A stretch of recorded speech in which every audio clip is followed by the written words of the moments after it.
Olá pessoal, eu sou a Bruna Tim, sou acadêmica de Química de Alimentos, faço parte de um projeto orientado pela professora Caroline Bastos e pela professora Francine Victoria e hoje vou apresentar o trabalho intitulado Mitos e Verdades sobre Alimentos Industrializados, conhecendo os receptores de conteúdo. Inicialmente eu quero falar um pouquinho sobre o projeto de extensão. A extensão universitária gera à sociedade contribuições através do fomento desse contato universitários com o público em geral. Isso acarreta benefícios para os dois lados, para os acadêmicos que hoje estão na condição de aprender e querem ter um contato maior com a sociedade para poder disseminar esse conhecimento, e também para a sociedade, que acaba recebendo, sendo receptor desse conhecimento, desse conteúdo, de forma facilitada e viabilizada. Bom, mas o que a gente percebe hoje em relação à alimentação? Existem muitas recomendações e formulações feitas para a população em relação à alimentação e nutrição, é claro, que levam em consideração cunho científico. Qual é o conhecimento científico que existe hoje? Qual é o problema atual? Os mitos estão aí, as pessoas disseminam muitas vezes mitos e esses mitos não têm cunho científico, eles não são baseados, eles não têm embasamento teórico suficiente para serem disseminados. Bom, nesse contexto, se percebe uma necessidade de melhorar a comunicação entre a indústria e entre os consumidores, porque se percebe que existe uma certa distância entre esses dois seres tão importantes, né? E acaba que os mitos são gerados, são disseminados e ninguém freia isso. Bom, qual é o auxílio que deveria, qual é a ponte que deveria ter entre indústria e entre a população? A mídia. Bom, a mídia tem um auxílio muito positivo, ela tem um alcance muito bom, muito grande de informações, e ela pode entrar nesse meio, ela pode fazer, pode ter um comportamento de ligação entre indústria, que tem uma comprovação científica das coisas que vai colocar para a população, e entre a população diretamente.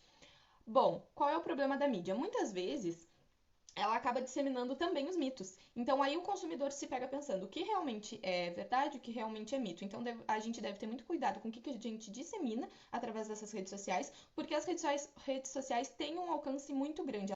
Bom, a gente objetiva então com esse trabalho esclarecer alguns pontos da população, chegar à população e trazer alguns aspectos relacionados à industrialização de alimentos e acabar com alguns dos mitos que existem. E utilizando, claro, a mídia como apoio.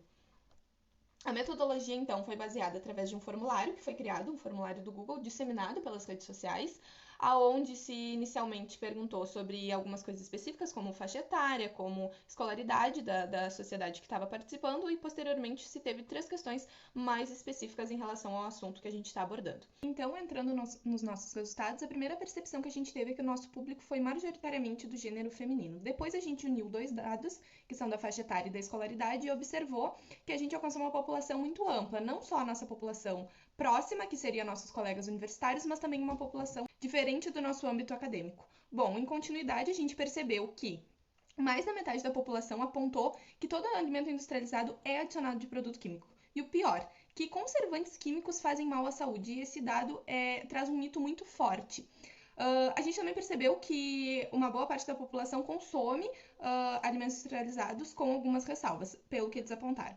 Qual é o mito muito forte que eu trago nesses resultados? Bom, de que alimentos, aditivos trazem possíveis prejuízos à população, quando na verdade isso não é verdade. Se um aditivo é adicionado em algum alimento, em algum determinado alimento, aquela indústria que adicionou seguiu uma legislação que tem cunho científico que comprova que pode ser adicionada aquela quantidade naquele limite. Bom, em sequência, a gente apontou uma lista de alimentos e pediu para a população apontar o que eles consideravam como industrializado. Eles apontaram, então, o iogurte, ervilha e conserva, macarrão instantâneo e bolacha recheada como os alimentos mais industrializados.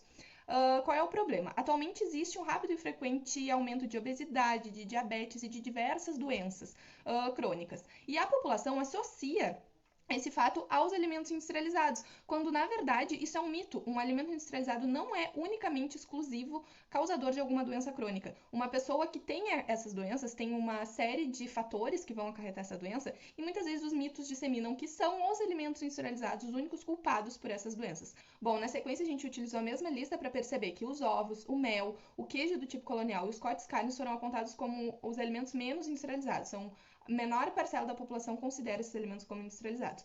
Mas lembrando que um alimento industrializado é qualquer alimento que passou pela indústria de alimentos e não necessariamente foi adicionado de produto químico. E esse é um mito muito forte.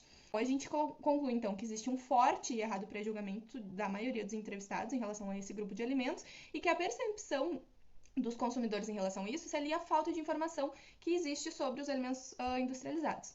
Aqui estão algumas referências que foram utilizadas. Eu agradeço ao meu curso, à universidade e, é claro, ao programa de bolsas de extensão da Universidade Federal de Pelotas. Muito obrigada pela atenção.